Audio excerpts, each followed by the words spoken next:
여러분, 피조물인 인간이 창조주이신 하나님을 알 수 있을까요?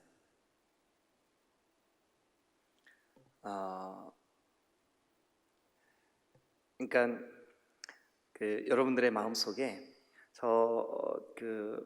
땅바닥에 기어다니는 개미가 사람을 이해하고 알고 그럴 수 있을까요? 여러분, 불가능한 일입니다. 결론 먼저 말씀드리면 불가능합니다.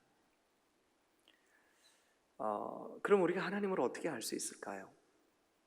하나님이 드러내 보여주셔야 알 수 있습니다. 그것도 제한적으로. 나는 하나님을 잘 알아. 이것은 교만일 수 있습니다.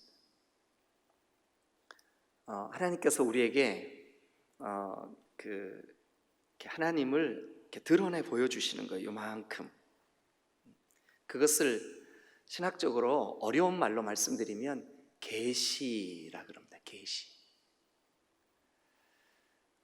그런데 건강하고 또 이렇게 전통적인, 또 특별히 우리 침례교회가 믿고 있는 이 계시에 대한 중요한 기준이 뭐냐 하면, 가장 완전하고 가장 완벽한 계시는 성경밖에 없다, 이렇게 믿고 있습니다.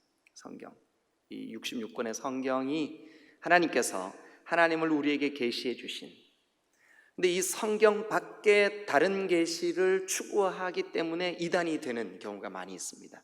우리나라의 대표적인 통일교나 신천지나 또 JMS나 이 공통점이 뭐냐 하면, 하나님의 계시를 자기의 기준으로 이해를 하려고 하기 때문에 그렇습니다. 그런 문제가 있어요.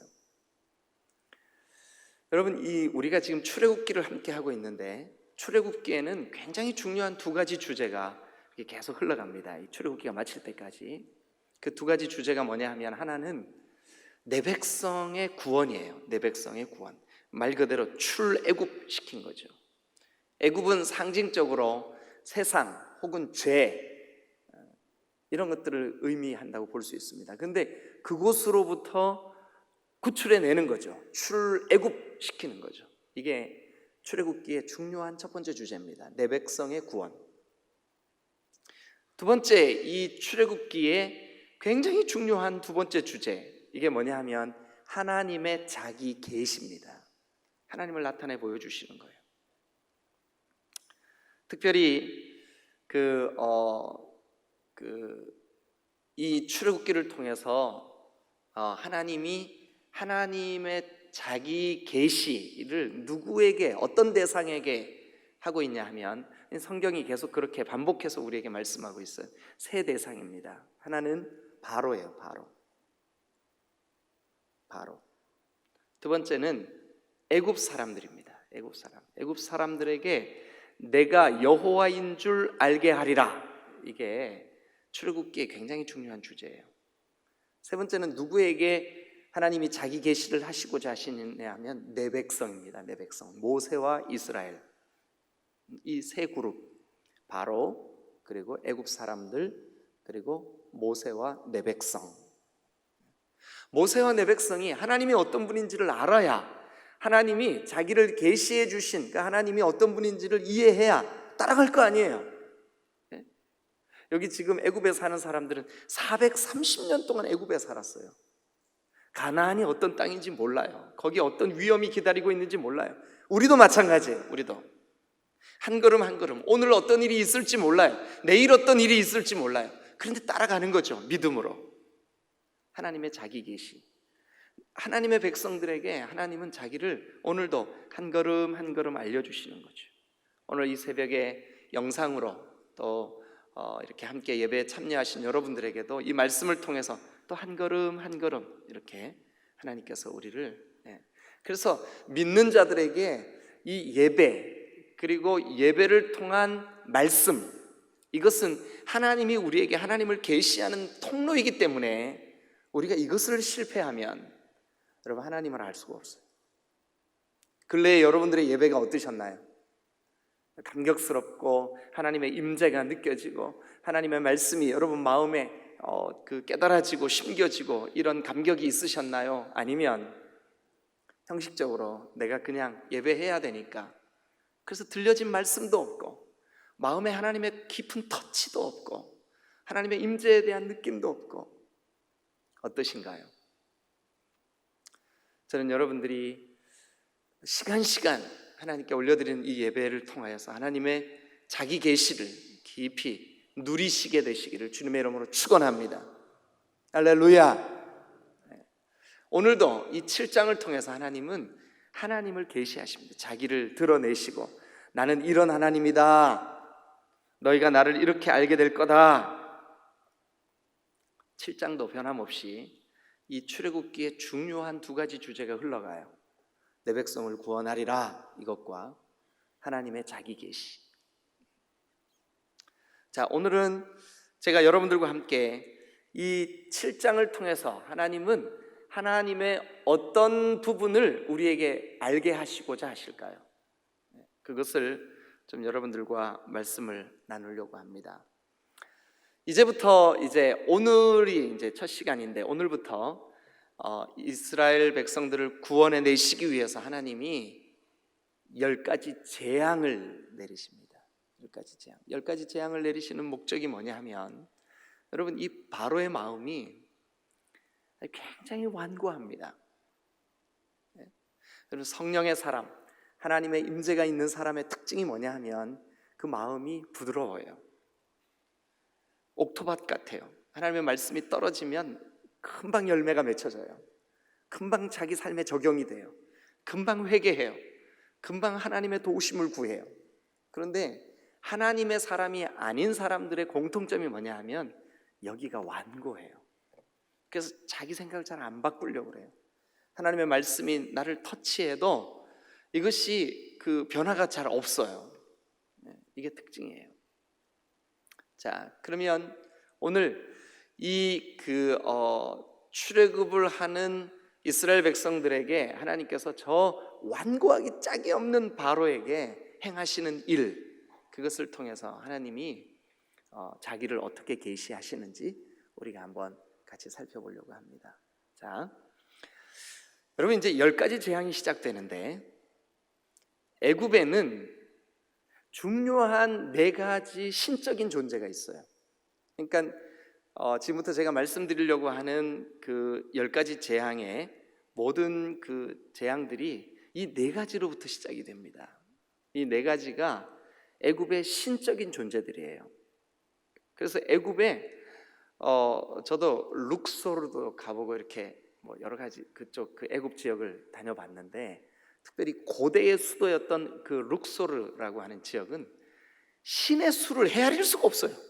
전부 다 어마어마한 우상들이 지금도 그렇게 있어요. 그런데 이 모든 우상들이 요약을 하면 이 4가지로부터 흘러나와요. 4가지. 그게 뭐냐 하면 첫 번째가 바로예요. 바로. 왕 임금 바로. 두 번째는 태양입니다. 태양, 하늘, 태양. 라라고 발음을 애굽말로 라 그렇게 발음을 하는데 이 그 태양. 그래서 바로는 태양의 아들이에요. 바로라고 하는 뜻이 태양의 아들이라는 뜻이에요. 그러니까 바로의 왕권 이것을 신이라고 생각했어요. 애굽 사람들은 실제로 바로를 숭배했어요. 그 다음에 라, 태양. 태양이 신이라고 생각을 했어요. 세 번째는 여러분 이 애굽의 젖줄, 우리 한국의 젖줄은 어디라 그래요? 한강 그러죠, 그죠? 네, 한강. 여러분 혹시 조용필의 한강이라는 노래 아세요? 한굽이 돌아 흐르는 서름 그런 노래 있어요 옛날에. 근데 그 조용필이 노래했던 한강도 보면 우리 민족의 역사, 우리 민족의 슬픔, 우리 민족의 한을 안고 이게 흘러가는 거예요. 그래서 그 조용필이 그 노래를 부를 때는 마치 그 사람의 이 그 마음을 이렇게 후벼놓는 것 같은 그런 한이 있어요. 하면서 노래가 그래요. 실제로 한강은 흘러간다. 되게 이 정서 자체가 한스러워요. 왜 그러냐면 이 한강이 우리 민족의 젖줄이기 때문에 그래요. 근데 애굽도 그런 젖줄이 있어요. 뭐냐면 나일강이에요. 나일강. 이 나일강은 애굽의 신성시 여기는 종교와 그리고 그들의 문화의 출발 지역이라고 해도 과언이 아니에요. 이 나일강을 통해서 애굽 사람들은 풍요도 누리지만 어떨 때는 나일강의 공격도 받고, 그래서 나일강이 범람할 우기 때는 나일강이 진노했다고 믿었어요. 그러나 그 범람의 시기가 끝나고 나면 야, 나일강이 우리를 축복했다. 왜냐하면 그 뻘, 진흙 이것을 가지고 울컥 범람을 하면서 그 주변에 있는 평야지대를 객토를 했어요. 객토가 뭔지 아세요? 영양분이 소멸된 땅을 아주 좋은 흙으로 확 덮어버리는, 객토를 하는 거죠. 그게 나일강. 그러니까 이 사람들에게는 나일강이 자기들에게 축복이기도 하면서 두려움의 대상이기도 했어요. 범람을 할 때는 주변에 있는 사람들을 막 죽게도 만들고 그랬거든요. 이게 그 우기에 우리나라로 말하면 장마가 지는 거죠. 그래서 나일강은 그들의 신앙의 대상이었고 그들의 그 젖줄과 같은, 그래서 세 번째 그들의 종교와 문화, 그들의 가치관과 그들의 삶에 굉장히 중요한 그 근원, 나일강입니다. 나일강. 네 번째 대상은 땅입니다. 땅. 실제로 지금도 이 나일강을 끼고 철도가 수백 수천 킬로가 쫙 철도가 나 있어요. 그래서 그 야간에 룩소르에서 제가 밤에 11시인가에 기차를 탔는데, 침대 기차인데 그걸 타고 밤새 달립니다. 그래서 이제 지금 현대 수도 거기 그 지역까지 가까이 다가가면 먼동이 저 동쪽에서 그 끝없이 펼쳐져 있는 지평선에 밀밭이에요. 아주 끝없이 펼쳐져 있는 그 밀밭에 그 태양이 쫙 떠올라요. 기차를 타고 가면 그게 정말 한 폭의 그림 같아요. 그런데 그 끝없이 펼쳐져 있는 그 지평선, 그 땅, 애굽 사람들은 그 땅을 보면서 와, 저 땅으로부터 우리가 먹을 게 공급되고 참 우리가 풍요로워진다, 이렇게 믿었어요. 그래서 제가 4가지 애굽의 대상, 이거 기억하셔야 됩니다. 왜냐하면 앞으로 시작되는 10가지 재앙이 다 근거가 이 4가지예요. 4가지. 첫 번째 뭐라고요? 바로의 왕권. 두 번째가 뭐라 그랬죠? 태양, 하늘. 세 번째가 뭐라 그랬죠? 예, 나일강. 네 번째가 뭐라 그랬죠? 땅입니다. 땅. 자, 요 4가지. 특별히 우리 지금 신학을 공부하고 있는 신학생들은 이거 중요합니다. 애굽의 10가지 재앙들이 이 4가지를 근거로 한 신들과의 하나님께서 이 신들을 그러니까 어리석음이죠. 백성들이 이게 그 신이 아니잖아요. 우선 하나님 외에 다른 신이 없어요. 그것을 이 10가지 재앙을 통해서 막 꾸짖어 주시는 거죠. 백성들에게 알게 하시, 자기 계시, 하나님의 자기를 드러내시는 거죠. 이렇게 하시는 거예요. 자, 그러면 이제 오늘 7장을 한번 보겠습니다. 먼저 여러분 여호와께서 1절 보세요. 여호와께서 모세에게 이르시되 볼지어다 내가 너를 바로에게 뭐같이 되게 하였은즉 신같이 되게 하였은즉. 1절 그렇게 돼 있죠. 신같이 되게 하였은즉. 거기 밑줄 그어보세요.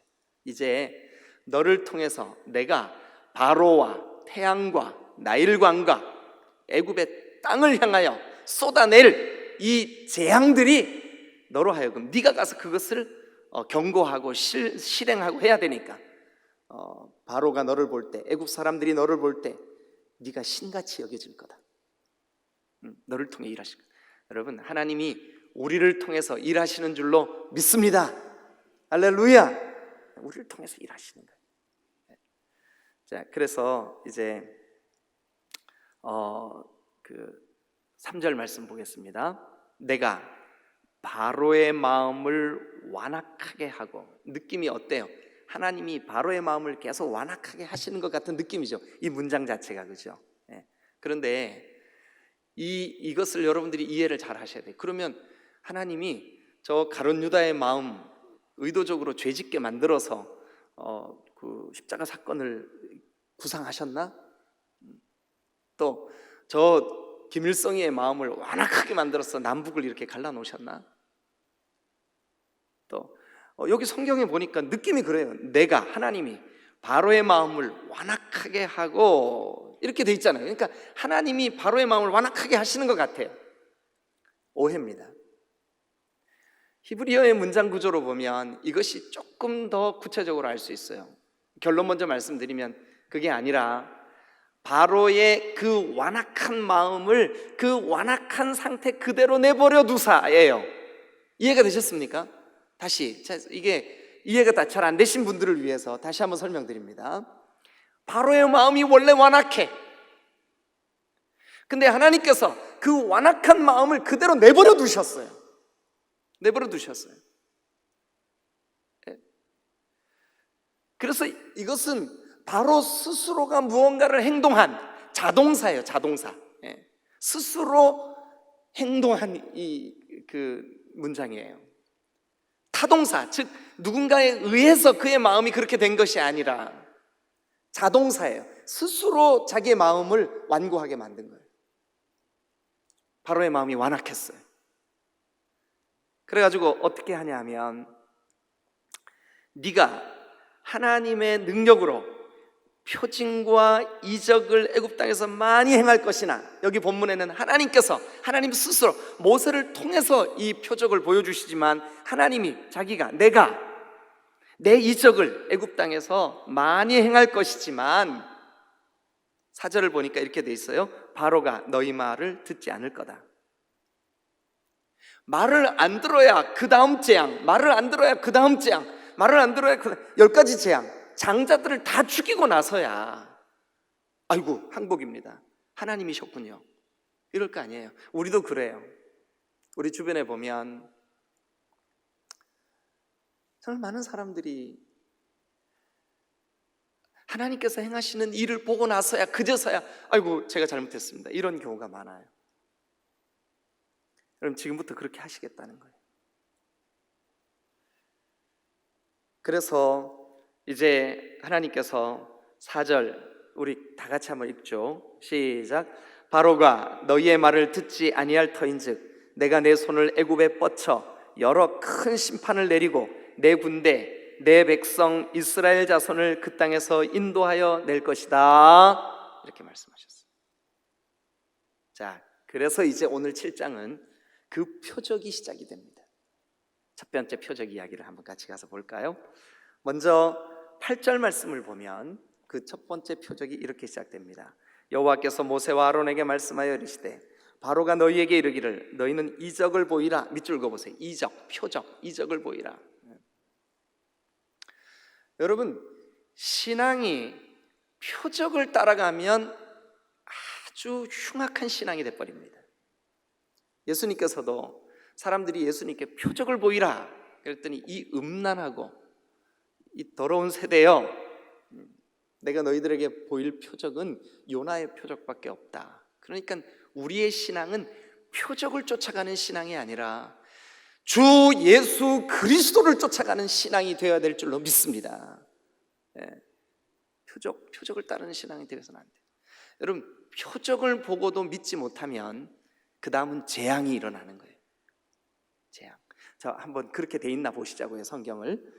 자, 8절 봅니다. 9절 봅니다. 바로가 너희에게 이르기를 너희는 이적을 보여 표적을 보이라 하거든 너는 아론에게 말하기를 너의 지팡이를 들어서 바로 앞에 던지라. 지팡이를 바로 앞에 던지라. 여러분, 그런데 그것이 뭐가 됐을까요? 뱀이 됐어요. 뱀이 되니라. 동그라미, 뱀에다 동그라미 쳐놓았어요. 그리고 이것은 애굽의 왕권 그리고 애굽의 권세를 상징합니다. 그래서 여러분들이 아마 상상해보면 금방 알 수 있을 거예요. 그 이집트에서 발굴된 유물에 왕이 쓰고 있는 왕관이 무슨 문이에요? 코브라 문입니다. 코브라, 뱀 문입니다. 그러니까 이 애굽의 뱀은 뭐를 상징하냐면 바로의 왕권을 상징해요. 아까 제가 내 대상이 하나님께서 치시는 대상이 된다 그랬죠. 내 대상이 뭐였죠? 바로, 나일강, 태양, 땅. 가장 먼저 바로의 그 교만, 바로의 왕권, 그것을 하나님이 표적으로 보여주십니다. 너 내가 만든 피조물에 불과해. 네가 신이 아니야. 태양도 나일강도 하나님의 소유, 하나님이 만드신 바, 하나님이 말씀으로 빛이 있으라 하시니까 태양이 된 거예요. 저것은 신이 아닙니다. 어리석게도 사람들은 그것이 신인 줄 알고 거기에 경배하고 굴복하고. 여러분 잘 들으세요. 우리가 지금 절대적인 권력을 부여하고 있는 모든 것들이 신이 아니에요. 물질, 여러분들이 염려하는 건강, 여러분들이 추구하는 여러분들의 즐거움들 신이 아닙니다. 다 하나님이 주권적으로 하나님 거라고 붙잡고 계시는 하나님의 소유물들이에요.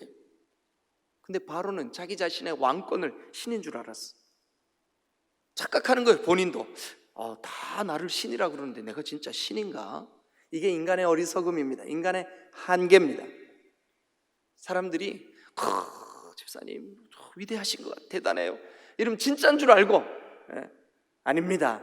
우리의 모든 것, 여러분, 그래서 우리는 이렇게 고백할 수 있어야만 합니다. 만 개의 입이 나에게 있다면 나는 그 입을 더 가지고 나를 지으시고 내 주변에 있는 이 모든 우주 만물을 지으신 내 구주 하나님을 나는 노래하겠습니다. 이래야 마땅한 줄로 믿습니다. 이게 우리의 본분이에요. 근데 바로는 어리석게도 자기의 그 왕권이 최고인 줄 알고, 그게 신인 줄 알고, 자기가 들고 있는 자기의 지휘봉에도 뱀의 무늬를 새겨놓고, 자기가 쓰고 있는 왕관, 이게 뭐 우리나라 뭐 신라 이렇게 문영왕릉에서 발견된 그런 왕관, 그런 모양이 아니더라고요. 이렇게 기억나시죠, 여러분? 그죠? 예. 근데 거기에 뱀 무늬를 새겨놨어요. 하나님이 어떻게 하시나 한번 보실래요? 바로의 그 어리석음을, 그 바로의 권세를 하나님이 그게 신적인 존재가 아니다 하고, 하나님의 자기 계시, 오직 나만이 유일한 신이시다, 나만이 유일한 하나님이다, 내가 너희들을 다 지었다 라고 하는 것을 보여주시고 싶어 하시는 거예요. 자기 계시를 하시는 거예요. 깨닫든 못 깨닫든. 그러면서 이제 10절 말씀을 보시면, 모세와 아론이 바로에게 가서 여호와께서 명령하신 대로 아론이 바로와 그의 신하 앞에서 지팡이를 던지니 뱀이 된지라. 그런데 바로의 그 현인들과 마술사들, 그들이 그 요술로 자기들이 들고 있는 지팡이도 뱀이 되게 했어요. 그랬더니 어떻게 합니까? 12절, 각 사람이 지팡이를 던짐에 뱀이 되었으나 어떻게 됐어요? 아론의 지팡이가 그들의 지팡이를 삼켜버렸어요.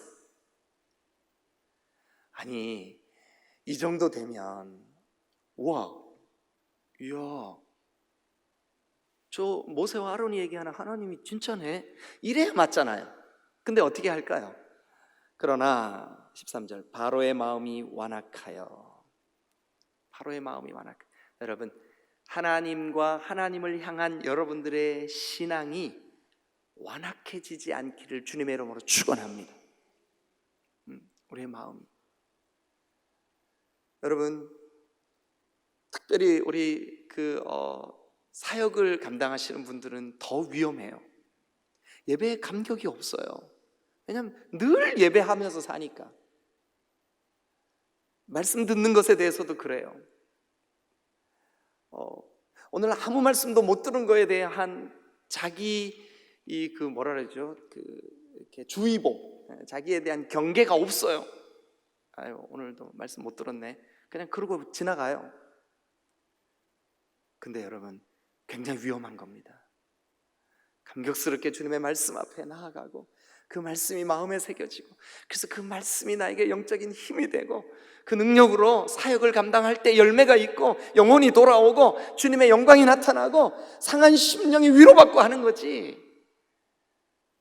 만약 우리가 이런 영적인 감격 없이 그런 일들을 행하면, 여기 지금 바로 보세요. 그러나 바로의 마음이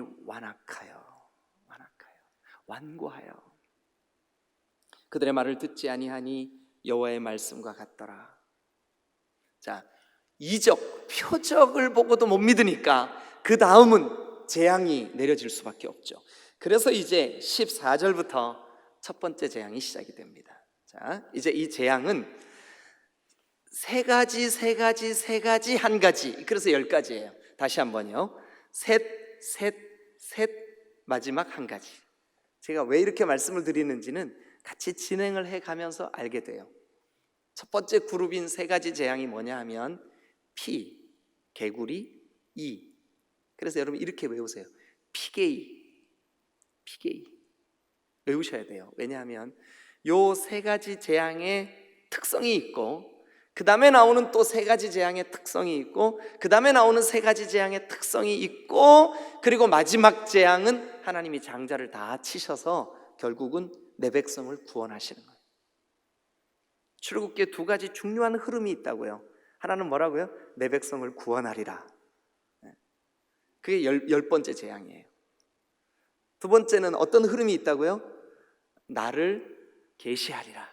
하나님의 자기 계시. 이 두 가지 중요한 주제가 흘러가는데 10가지 재앙을 통해서 이 두 가지 그 고를, 두 가지 목표를 하나님께서 이루어 나가시는 거죠. 그런데 그 첫 번째 재앙이 오늘 이 성경에 등장을 합니다. 자, 아까 애굽에는 4가지 신적인 대상이 있다고요.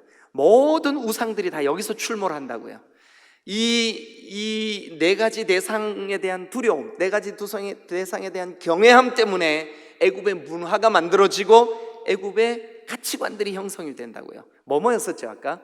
바로 하늘, 그리고 땅, 그리고 나일강. 자, 그럼 이 재앙들이 그런 패턴으로 흘러가나 한번 보시자고요. 첫 번째 재앙 14절.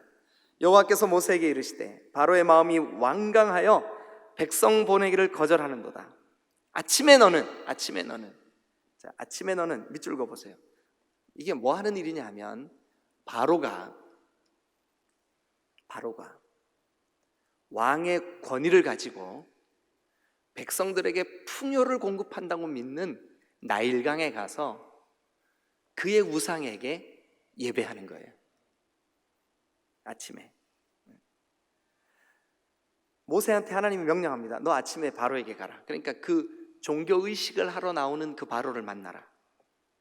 그가 물 있는 곳으로 나오리니, 이게 그의 종교의식을 위해서 나오는 거야. 아침에 너는 나일강가, 동그라미 치세요. 나일강가. 아까 그 4가지 중요한 애굽의 신적인 대상 그 중에 하나죠. 나일강, 동그라미 치시고 나일강에 서서.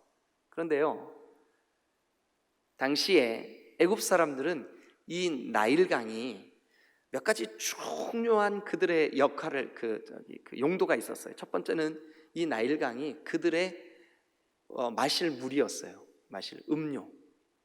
나일강이 뭐 이때만 해도 얼마나 물이 깨끗했겠어요, 그죠? 음료. 두 번째는 뭐냐 하면 농사짓는 그 농경수, 그러니까 이게 그 농사짓는 젖줄이었었어요. 이렇게 좋은 역할을 해야 되는 이 나일강, 그러니까 마셔야 되고 농사짓게 해야 되는 이 물이 우기, 비가 오는 때가 되면 범람을 해서 백성들을 죽게 만드는, 그러니까 나일강을 향해서 기쁨도 있지만 슬픔도 있는. 그런데 그 나일강을 하나님께서 어떻게 하시나 한번 보실래요? 자, 17절 끝에 내가 내 손의 지팡이로 나일강을 치면 그것이 뭐가 된다고요? 피가 돼. 피가 되면 그 물 마실 수 있어요, 없어요? 못 마셔요. 그 물이 농사에, 이게 식물들에게 이게 그 물이 공급될 수 있어요, 없어요? 안 돼요. 오히려 어떻게 되냐면 18절 나일강의 고기가 죽고 그 몸에서는 악취가 나요. 그러니까 나일강이 악취가 나요. 그러니까 신이 아닌 거예요, 그게. 백성들을 괴롭게 만들고 백성들에게 악취를 풍기고 백성들이 마실 수 없는. 그래서 애굽 사람들이 그 강물을 마시기를 싫어하리라.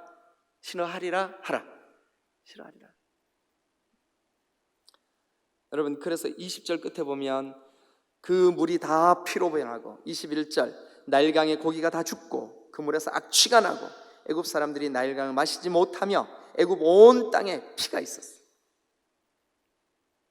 그러면 여러분, 이 상태, 악취가 나고 피가 되고 마실 수 없고 나쁜 상태죠, 그죠? 예. 그러면 요술사들이 참이라면 요술사들이 그것을 어떻게 해야 진짜 요술사일까요? 고쳐내야지, 다시 마실 수 있게 해야지, 악취를 없애야죠. 근데 어떻게 하나 한번 보실래요? 22절 애굽 요술사들도 자기들의 요술로 그와 같이 행함으로, 그러니까 하나님이 내리신 재앙에다가 더 안 좋게 만든 거예요.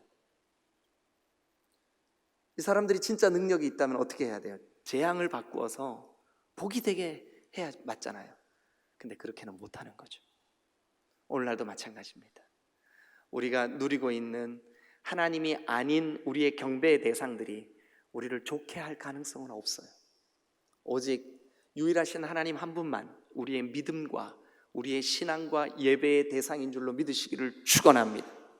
오늘 아침 우리가 마음을 다해 하나님을 향하여 기도하고 하나님의 도우심을 구할 때 하나님이 여러분들에게 은혜를 베푸시는 복된 한 날 되시기를 주님의 이름으로 축원합니다.